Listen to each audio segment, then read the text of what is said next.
That's my jam, ladies and gentlemen. I just had to let that play a little while longer. Good evening, ladies and gentlemen, brothers and sisters, friends and family. Welcome once again to the Abundant Way Ministries. Keep going. Tuesday evening Bible study. Thank you. My name is Robert Davis, and this is my lovely wife, Mrs. Melly Boo Davis. Good evening, everybody. Sound check. Can you guys hear us? It looks like we have audio. Yes, we have audio. We have audio. Thank you very much. And welcome back. We are still in our housing empowerment series. Mm-hmm. Hello from Wesley and Robin. Hey, Wesley and Robin. Good evening, Mahogany Jones. Good evening. Welcome back. Oh, both of them are on YouTube this evening. Mm-hmm. Oh, great. Cool. What's happening? The devil is a lie. Sure is. Trying to give us some technical difficulties. All right. So last week we talked about different things as it relates to housing empowerment. We're picking up where we left off. We're taking it. Oh, she said I have to watch it on TV. Oh my goodness. Oh, that's big time. That's big time. We're on the big screen now. And so we are taking it one step further. Last week we talked about, overcoming the fears of home ownership. Mm-hmm. That was a good one. Mm-hmm. And we got a lot of comments after the call saying that was excellent. This week we're talking about now, assuming that you've overcome those fears and you've entered into the realm of home ownership. Now you have the keys. What next? Mm-hmm. Yes, what next? Some people think that owning the home is the end goal. And today we're gonna show you how that is not the end goal. That is just the first step. There's more to it than just owning a home.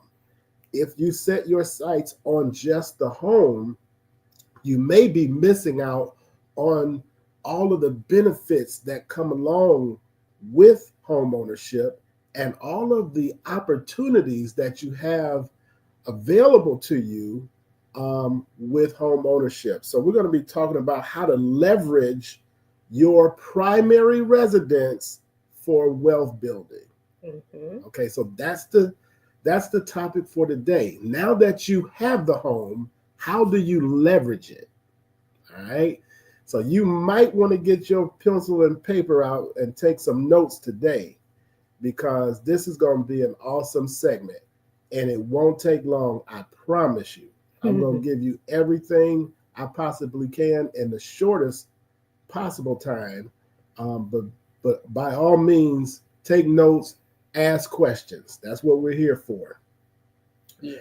Before we begin, I want to ask if there's anyone who's on the call right now who was on last week that learned something new, or you learned something of value. I'm going to pause and let you type. What did you say? One. Because I'm on Facebook. Oh. So someone else is on Facebook. Well, Robert and Mahogany on YouTube. See, that's 2. Mm-hmm. All right. So nobody wrote anything. So you guys didn't learn anything. That's okay. My dog is going crazy. All right. So here we go. All right. I said when we started this, what does that mean, Robin? I don't know what yes means. She learned something new. Okay. Well, what is it? That's what I want to know. What did you learn? I said that I was going, because this is my thing, I was going to talk about more practical. We might get some Bible in there. This time I am going to start with scripture. My dog hears Bella. Oh, Mahogany, what is your dog's name? I know Pepper. What is Mahogany? Oh, Mahogany said that. Yeah. Okay. Mahogany, what is your dog's name? Okay. It's a delay. I have to get used to that. There is a delay. Okay. So Onyx. Onyx, that's right. Okay, now I remember. Okay. So we are going to start with scripture today. Mm-hmm. All right. So the biblical foundation is coming from, and write this down, Proverbs chapter 24, verse 3, and it says, by wisdom a house is built, and through understanding it is established. By wisdom a house is built, and through understanding it is established. Mm-hmm. I think about Luther Vandross. A house is not a home. All right, so a house is a physical structure. If it were just that, though, it would be just like a box, right? But a house is more than just a box. You know, wood and concrete and, you know, whatever other materials, glass and carpet. It's more than that. You know, on a relational level, a house does oftentimes represent the centerpiece of a home. Mm-hmm. What I mean by that, the house is not the home, but it's generally the place where people come to. They gather. Mm-hmm. Yeah. It's like when you go away to work, you go away to school. At the end of the day, you come back to this house, this place that we call a house. Mm-hmm. What happens in that house is what determines whether or not it's a home, right? But if you didn't have that house, it'd be kind of a challenge to even feel the essence of the home, right? Mm-hmm. Because now people are scattered and uncomfortable and things like that. So the number one value that a house can provide is a place to build a home, a place to establish a home. So just write that down. A house is not a home, but it can serve as the place to establish home, right? So just imagine what your life would be like if you didn't have the house and you didn't have, you didn't know where you will come home to from work or from school, you know. So you got that house. Now, what else is a house? It's more than just shelter. It's a tool, right? This statement says a tool that God can use to establish stability and legacy. Okay. So I'm going to say that you can use it to establish stability and legacy, right? So the house can represent stability, right? Think about it like this. The longer you own the house that you built your home in, when people go out to explore and build their own lives, and you maintain that house over the years, when you have family reunions or family gatherings like Christmas and Thanksgiving and birthday parties, and everybody comes back to that same house, that house then represents stability, right? And so there is there is purpose and advantage to maintaining the same house. You know, a lot of people like to move around a lot. So right now, this is the third house that I've lived in. Mm-hmm. Like I said before, I've owned many houses. This is the third house that I've lived in. My first house was in Detroit. My second house was in Maple Heights. And this is my third house. So I've moved around from Michigan, from Ohio to Michigan, back to Ohio, then to Georgia. But guess what? If you have a house, I use my grandparents as an example. I'll use my grandparents on both sides. In Fremont, my mother's mother, they stayed in the same house for as long as I could remember, as long as I was born, before I was born, and all through my life. So when those holidays came, we always went back to the same house. And everybody associated with that family came to that same house. Same is true on my father's side.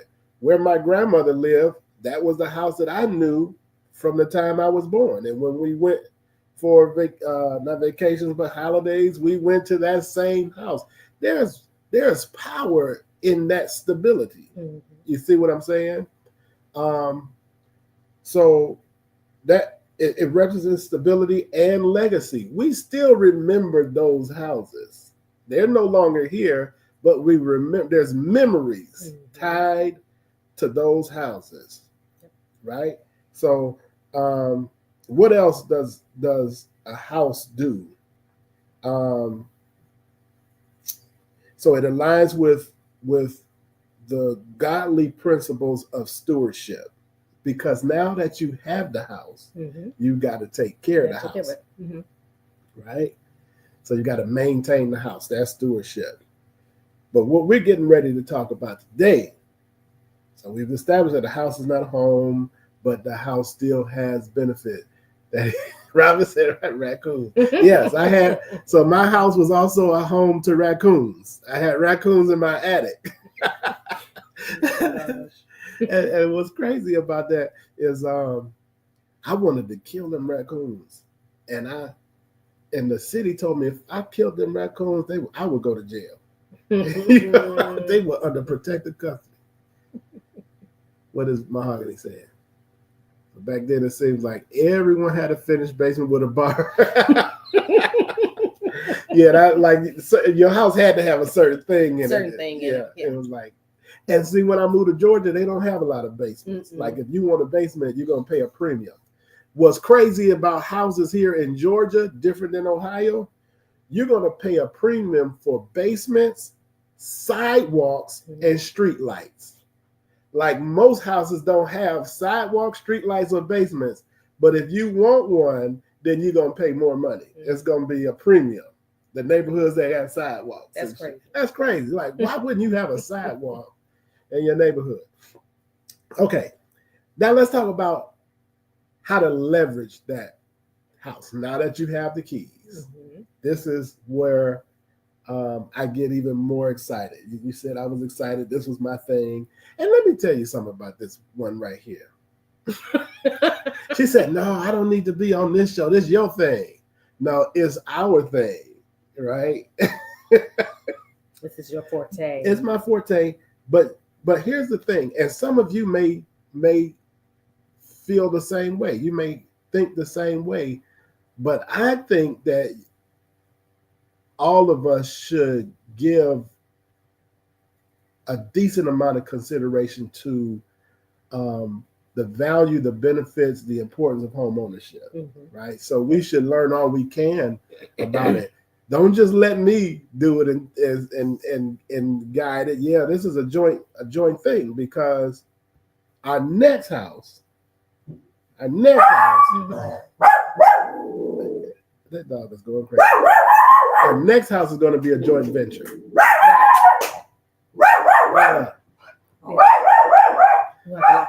Okay, we're going to have to do something with the dog. Our next house is going to be a joint venture. This house, and I'm going to share with you guys a little bit about my housing journey, and it'll make more sense. So just to give you a sneak peek, the house that we live in together, I bought this house myself before you and I got married, right? So no matter how good the house may be, whenever you get married, I guarantee you, men, that woman gonna find something wrong why she need another house. Cause your house look too much like a bachelor pad. I have never said that. She gonna want her own special touch in it, and that's cool. So the next house is gonna be a joint venture, right? And we've got some interesting plans on what we're gonna do there as well. All right, so let's start here. Talking about how to leverage your house. Now that you have the keys, what do we do next? Now that we have the keys, what do we do next? What is that, Robin? Is that a dog in the box? A cat in the box? I don't know what that is, Robin. Are you saying put Bella in the box? Okay. All right, here's how we leverage the house. Y'all ready? Here it is. The dog in the box. Dog in the box. Dog in the box. Okay. Here it is. Write this word down, ladies and gentlemen. Equity. EQUITY. And I'm teaching intentionally like this because there may be some folks who this whole idea of home ownership is brand new. So this word that I'm teaching you, equity, is one of the most important words that you are going to learn when it comes to home ownership, especially if you plan to leverage your investment. First of all, I want everyone to understand that your house is one of your main investments. All right? Your house is one of your main investments. In my opinion, your house, even your primary residence, is an asset. So you've got some real estate gurus like Robert Kiyosaki who says that your home, the one that you live in, is not an asset. I'm going to say I understand what the point that he's trying to make, but I believe your home is an asset and it's one of your biggest investments. All right. What makes it an investment and what makes it an asset is this word equity. What is equity? Somebody tell me what equity is. What do you think equity is? Equity is the value built over time of the home. So say you bought the house for, I'm just throwing out a random number, right? $100,000, right? You bought the house. Over the years, housing in your neighborhood or area have increased. The value have increased. So that means that you may have bought your house for a certain dollar amount, but over the years, because the market and the area where your house is has increased, then it makes your value go up. So that means now you have money in your house that you can leverage, that you can use for certain things. Okay, very good, very good. Now, you like you pulled that one. Yeah. Oh man, I was watching a Dave Ramsey segment. You know how I like to watch Dave Ramsey segments, and there was a lady that came on, and she was talking about starting a business, and she was going to charge $200 for something. I forgot what her product or her service was. And Dave asked her, "Well, where did you get that number?" And she said, "Out my butt." She just pulled it out. And he couldn't even do the show. He was laughing so hard. He was. I'm sorry. Did you say that's what my answer was? No.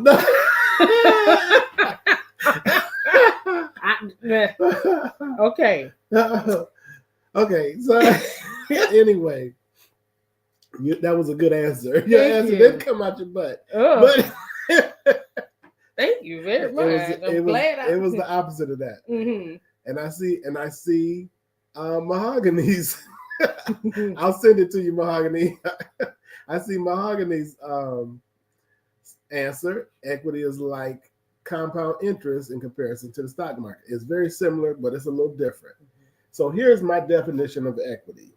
It's the difference between what your house is worth and what you owe. Simple as that. Very simple.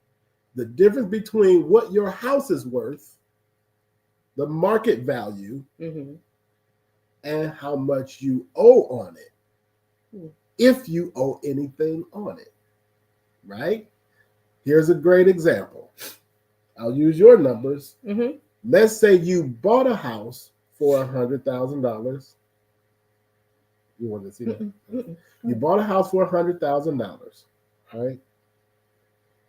I'm gonna go a little more detail, and you put 20% down.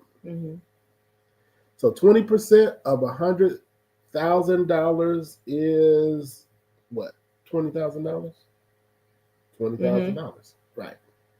So you put $20,000, and now you owe the bank, the mortgage company, $80,000. On day one, you have $20,000 equity in that house. That $20,000 is your money. It didn't go anywhere. It's just that it's the difference between what that house is worth on the day you bought it, $100,000, and what you owe on it. You owe $80,000. That difference is your equity, $20,000.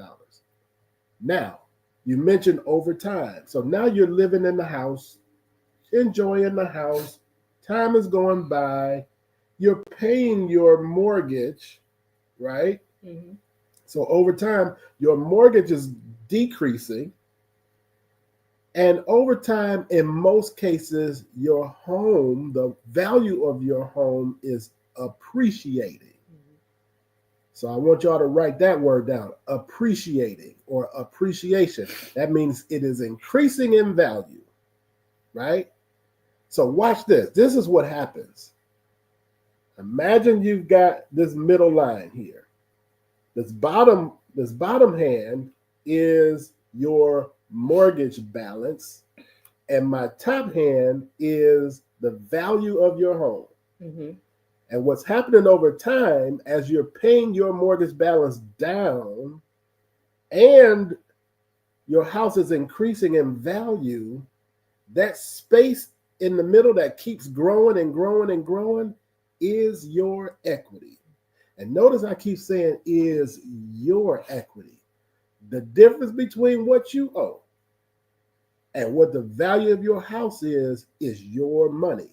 You may not be able to see it or touch it in your hands right away, but it is your money, right? That is equity. Can a house depreciate? Is Mahogany's question. The answer is yes, right? Let me say this. I said in the very beginning that your house is one of your first and most important investments. Simply because I use the word investment says that there is always the element of risk. Anytime you make an investment, you are also taking a risk. But some risks are more tolerable than others. And housing is generally, has proven over history to be one of those better investments. Has home prices depreciated? They absolutely have, right? Have they appreciated? They absolutely have. Will they do it in your lifetime? They absolutely will. Even right now, this is a great point. 2 years ago, I would say about 2 years ago to maybe 7. So for about 5 good years, maybe 7 good years, home prices, at least in Georgia, had been appreciating like crazy, going through the roof, at least 5% a year. Mm-hmm. I've got clients from California who started buying here in Atlanta in 2018, mm-hmm. 17, 18. We were buying houses for $97,500, $105,000, $99,000, right?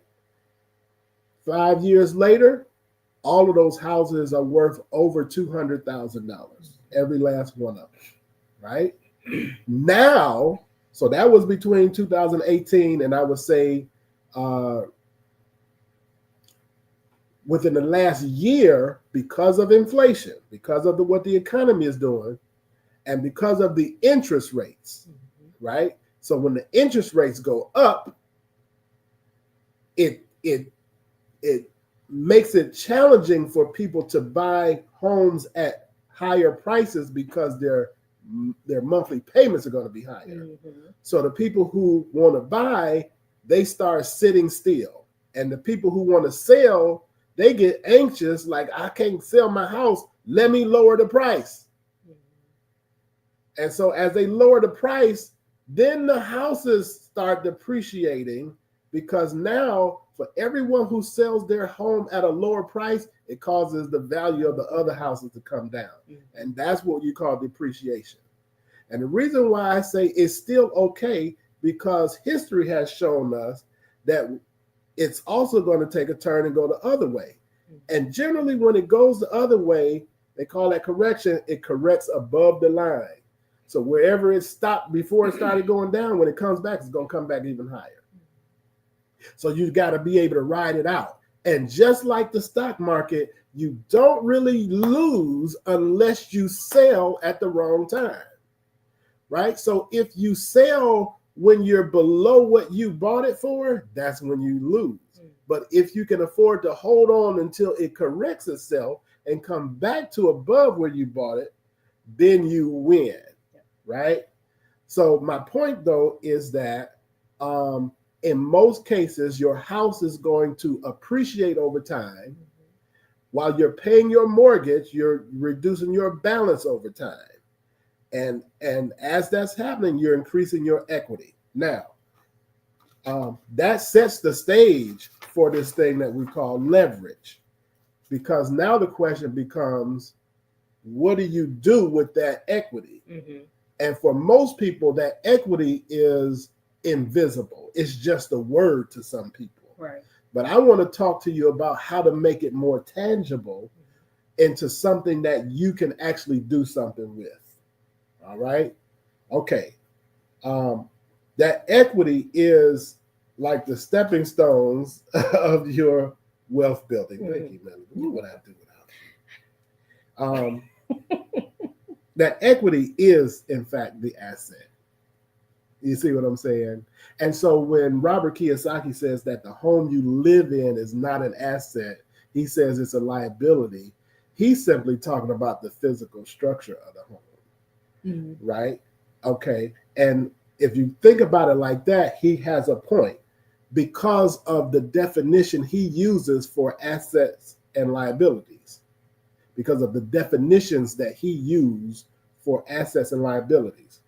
For him, his simplified definition for an asset is anything that puts money into your pocket. Mm-hmm.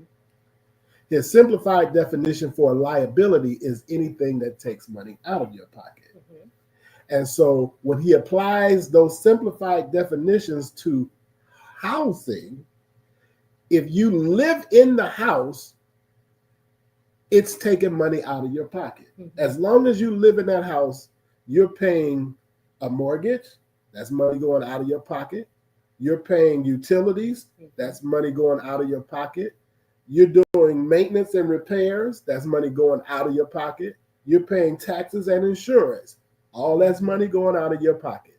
So according to his definition of a liability, because all that money is coming out of your pocket by you owning that home, he said that's a liability. And you got to pay it. But What's also happening is this thing called appreciation and this equity building. That equity is literally money coming into your pocket, right? So the equity itself is actually the asset, right? And that's what he really hasn't said. The equity is the asset. It is a thing that is, it is money in your pocket, but it's even greater than that because it's money that you can use to do other things. And we're going to talk about those other things that makes this equity so powerful. All right. There is a kingdom principle that we've got to make a note of really quick. I'm trying to stay practical, but there's a kingdom principle that talks about delayed gratification. All right. You've got to be patient because that equity it takes time to grow, right? So it's not like you're going to buy the house today and all of a sudden you got all this equity and you can go out and start partying with it. No. You build it steadily over time. Don't rush, right? Okay, here we go. We're going to talk about ways to leverage that equity. This is the meat of this whole segment. Now, many of these things that we get ready to talk about, you've seen me do. Or you've been around while I was doing it and may not have known what I was doing. Now I'm about to spill the beans. She's about to hear some stuff she may not even know I was doing with my home. Now I know. You know. All right. Okay, here's my favorite one. Number one, ways to leverage your home. Number one, you can get a home equity line of credit. HELOC. Write that down. Capital H, capital E, capital L, capital O, capital C. HELOC stands for Home Equity Line of Credit. That's different than a home equity loan. And I want you to be very careful because there's also a thing called a home equity loan that many mortgage companies and credit unions and banks will try to sell you, even though you ask them specifically for a HELOC, a home equity line of credit. If they suspect that you don't know what you're talking about, they're going to try to slip in a loan on you. It's not that a home equity loan is bad, but you just need to know the difference. I've had both. I've had home equity loans and I had home equity lines of credit, and they serve different purposes. And you have to know what to do with each one. Let me go and talk about the home equity loan because that's probably the first thing that I did. After we got married, we had some wedding expenses. I had some expenses, some bills that I had before you, and you brought on some. Remember that car that had a 19% interest rate? And I said, that don't make sense. You're looking at me like I'm putting all your business. I'm putting your business out on the street. I'm putting mine out there too. I had some stuff that didn't make sense. I had about $10,000 of stuff, credit card debt or something out there that didn't make sense. And those credit cards carry high interest rates. So we had, a 19% interest rate on a car. Yeah. Put it up there. Crazy, right? Crazy. I bet you won't get that now. That's when the credit wasn't so high. Now, them interest rates are much lower. But back in the day, when things were rough, it was a car loan for 19%. Get to the point. Right. And so think about it like this. If you are paying 19% over here and paying credit cards 18, 19%, 21%, there's some credit cards out there at 30%. So you're thinking about credit cards between 19 and 30%. Other loans, 10, 11, 12% and above, what I did was, instead of paying all of those things separately with all of those high interest rates, which would take a lot more time and you would spend a lot more money, understanding what interest rates do. That is the cost of money. Whenever you use credit cards, loans, you pay for that money. We call it the cost of money, right? Nobody's just giving you money, letting you use their money for free. You pay for it through the interest rate, cost of money. And the cost of that money was high. The cost of a home equity loan was low. Cost of a home equity loan at that time was probably about 4 or 5%, if I'm not mistaken, back then. So basically, the strategy is you consolidate all of that high interest debt into a low interest debt vehicle, which was the home equity loan. What does that do? Number one, it helps you get more organized. Now, instead of paying 5 or 6 different payments, you're paying one, and you're paying it at a much lower interest rate, which means that you can pay more on it and accelerate the payoff of everything all at once. And so whereas it may have taken us 5 years to pay that stuff off, it took me 1. And next thing you know, all of that debt was gone and the home equity loan is gone too, right? So that's one thing that you can do with your equity in your home. You can get a home equity loan. After the home equity loan was gone, then I got into what I really like, which is the home equity line of credit. A home equity line of credit is a revolving credit vehicle, which means that they give you a line of credit that just sits there available for you, and you use it as you need it. And then when you pay that off, it goes back to the line of credit. So here's the example. And I got 2 of them.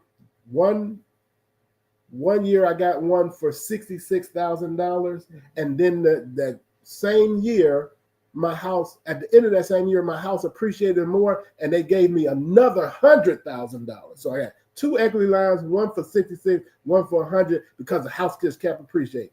And I could probably go back right now and they'll probably give me another 100, right? But that money just sits there for me to use whenever I feel like it. And when I pay it off as if it were a credit card, now the available line of credit goes back up, right? So if I use $10,000 for something and then pay that $10,000 back off, now I still got the $100,000, and I can keep using it over and over again for a 10-year period of time, right? So the question then becomes, what do you use it for?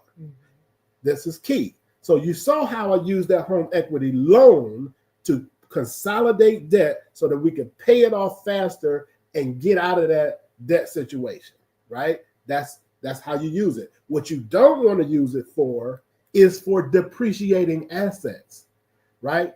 So we don't want to use a home equity loan or a home equity line of credit to buy a car.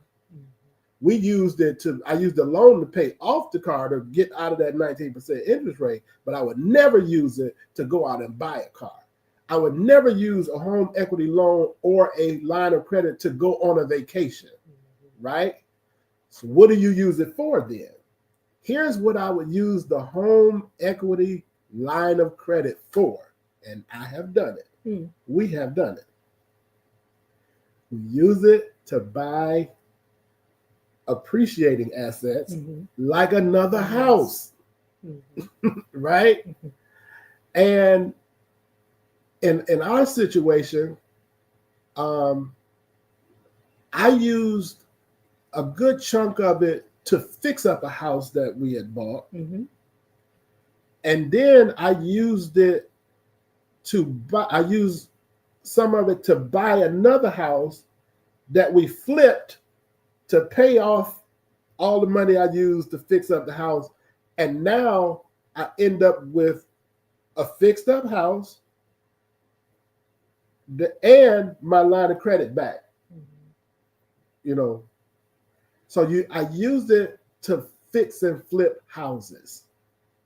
You feel what I'm saying? Because I know I'm gonna put that money out there, it's coming back. And when it comes back, it's gonna leave me with something of value. It's leaving me with more assets. You feel what I'm saying? So you're leveraging the equity to buy more assets. Assets, what's the simplified definition? Anything that puts money into your pocket. Man, that was the best thing I ever learned. And the thing is, the investors that we work with, they do it all the time. But now here's the thing. Here's the disclaimer. You have to be a very financially disciplined person. Because some people will get that line of credit and lose their mind. Go crazy. Yeah, because I don't want to say it's free money. There is an interest rate associated with that, but the way you get that kind of money is so easy. Like in 1 year, like I got 2 lines of credit against the same house in the same year. One in April, and then the house appreciated so much, they gave me another $100,000 before the end of the year. So now I'm sitting here with $166,000 in lines of credit that I didn't have to do nothing for. It just fill out the paperwork. Now, how many of you can make $166,000 in 1 year sitting at home? With a pencil and a piece of paper?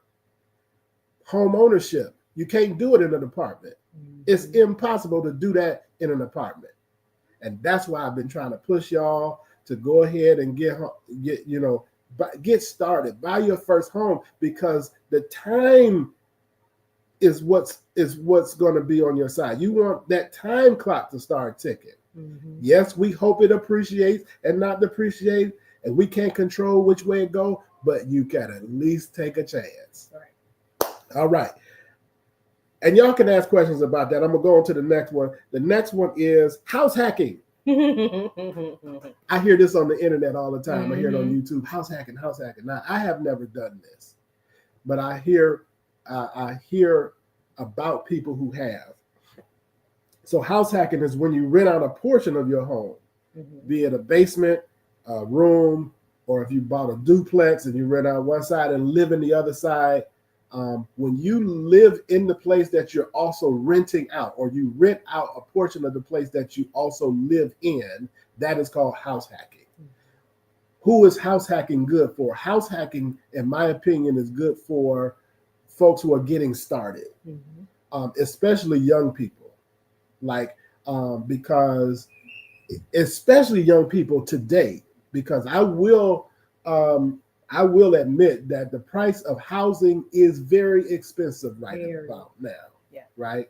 What I bought this house for, I bought this house in 2013 for $163,000. Today is worth almost $400,000. I wouldn't have been able to buy this house back then at this price, right?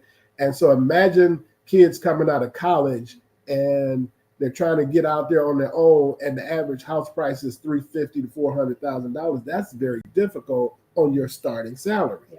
So that's where house hacking comes into play. If you find, let's say, a duplex, and you live in one side and rent out the other side, there's a good chance that rent that you're collecting on the other side covers or takes care of most of the cost of that house. And you do that while you're working and building yourself up on your career to increase your income to where now you can afford to go out and buy a better house. I won't even say your forever home yet. Then when you leave that house, now what you have is 2 doors to rent out. So now you've increased your income, which gets added to the income that you make on your job. So when you go to the bank, you say, oh, you got this job and this rental income. Yeah, we'll give you X amount of dollars for your next house, right? Same is true if you buy a house and you just rent out a room. Let's say it's not a duplex. At least the rent that you have coming in from that room rental can offset the costs and the expenses of your house. And so some people do house hacking, especially when they're first getting started. All right. Number 3, appreciation and refinancing. So we talked about that word appreciating. That's the house increasing in value over time. What you can also do, rather than get a home equity loan or a home equity line of credit, you can also refinance your home, right? And when you refinance your home, typically you want to refinance when the interest rate falls a certain amount below what your current interest rate is. That's when it makes sense. Right. But what also happens is when you refinance your home, they will give you the equity in cash.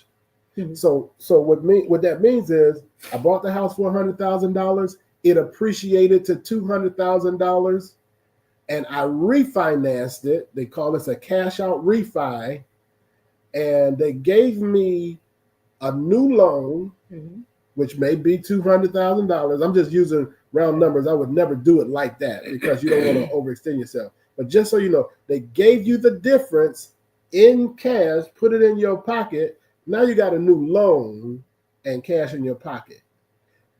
I would admonish you to be careful with that.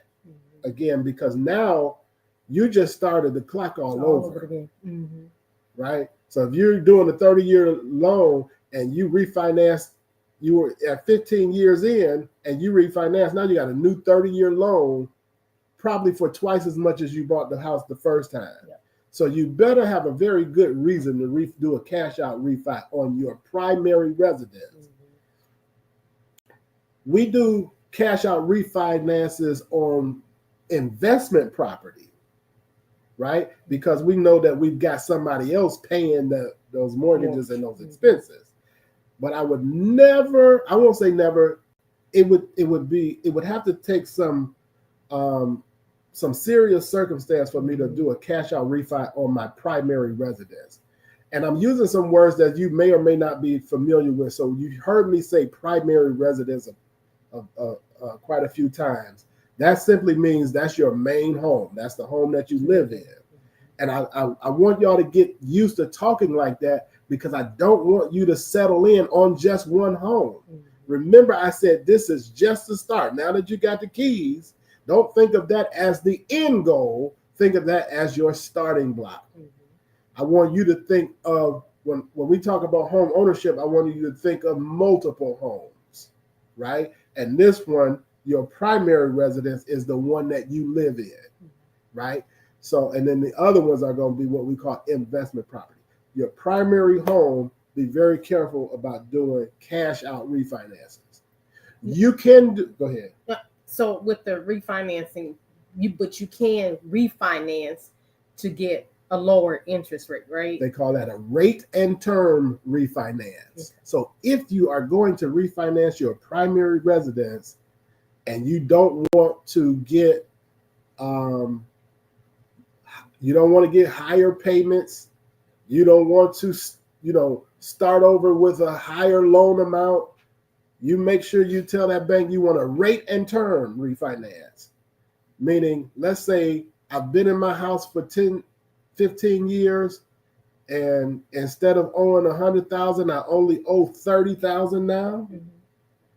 And I don't want to refinance for $200,000, but I want the lower interest rate.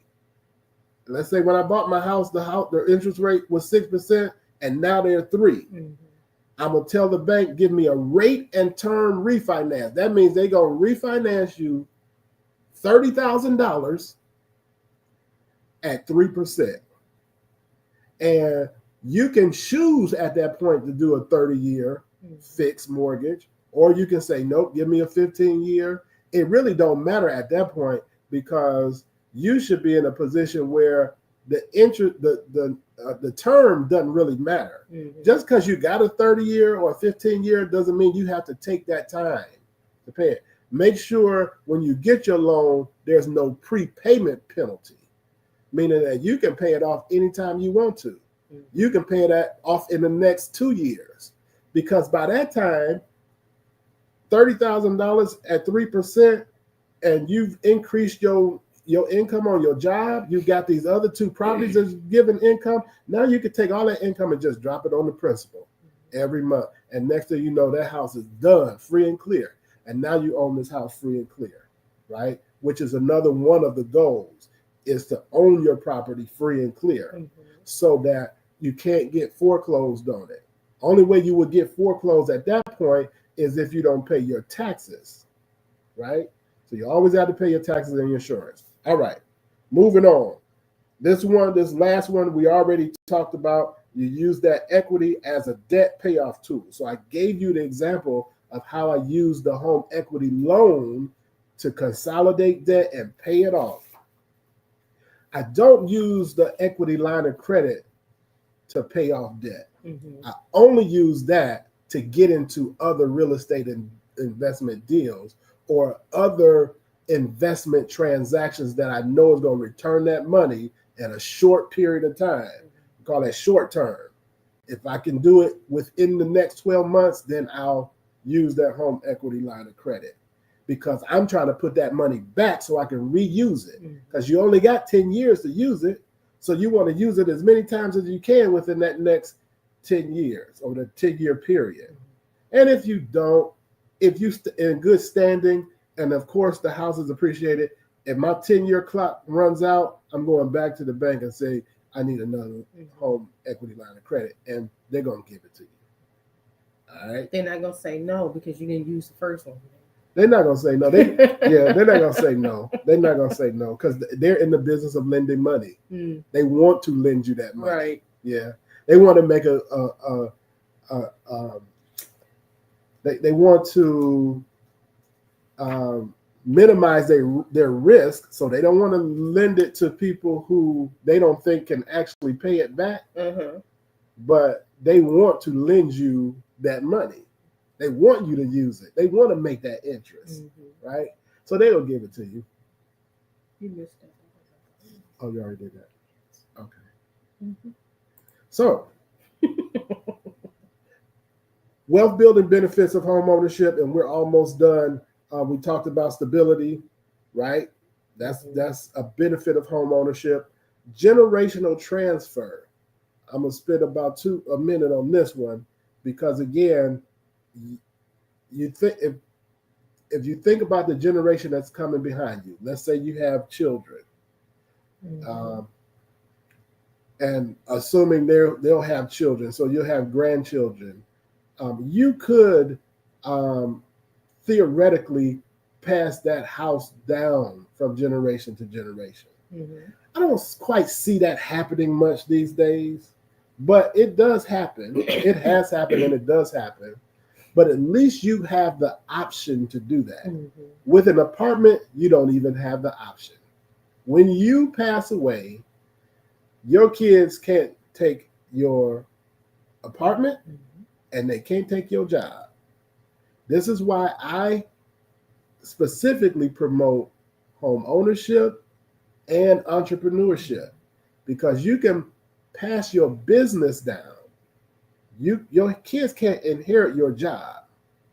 You can pass your home down, but they can't inherit your apartment, right? And so you want whatever it is you worked hard for in your life to at least have some longevity or have the potential to outlive you. Apartments and jobs don't do that. All right. The next thing, collateral power. Your home can unlock access to capital for starting businesses or investing. Again, we talked about a business, when it's successful, to me, is more powerful than a job. right? Because again, you can build generational wealth with a business that you can't build with a job. Now, it takes money to start a business, and your house can be used as collateral to get it started, right? Of course, you want to be careful because you could put your home in a situation where, if something went wrong and you couldn't pay for it financially, your house could be at jeopardy. So you want to be wise in every move that you make, but at least you have that available to you, right? And even if you use your house to get something started, you want to get yourself into the financial position where it doesn't have to stay collateral. It's just something that you use to get started. And last one, the tax advantages. This is the one that people fail to talk about. There are numerous tax advantages when you own a home. You can write off the mortgage interest and the property taxes when you file your taxes, right? Can't do that in an apartment.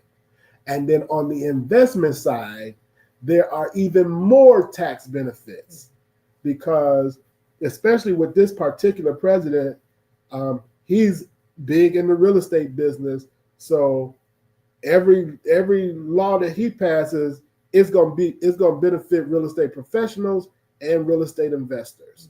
And so there are a lot of tax benefits when you own investment property. Right. Now, I'm going to stop right there now and ask if there's anyone that has any questions. Because we did talk about the cautions and the pitfalls already. If you guys have any questions at all, go ahead and type those now with the last couple of minutes that we have left. And I hope this has been a benefit, a blessing to somebody. What have we been talking about? We've been talking about leveraging your primary residence for wealth building. The key, in my opinion, is that equity. That is your asset. It is yours. You can do many things with it, but you gotta start somewhere, right? You gotta start somewhere. Where do you start? Start looking. Yep. Start looking. Is it worth owning a home in redlining? No, what does that say? Redlining, come here. The property value is intentionally low. Say that again, Mahogany. I'm not following you. Is it worth owning a home in redlining? Come here. The property value is intentionally low. Type that again, Mahogany. You might be using ChatGPT to type that. In a redlining Are you county? in a redlining area where redlining communities? Okay. You know what?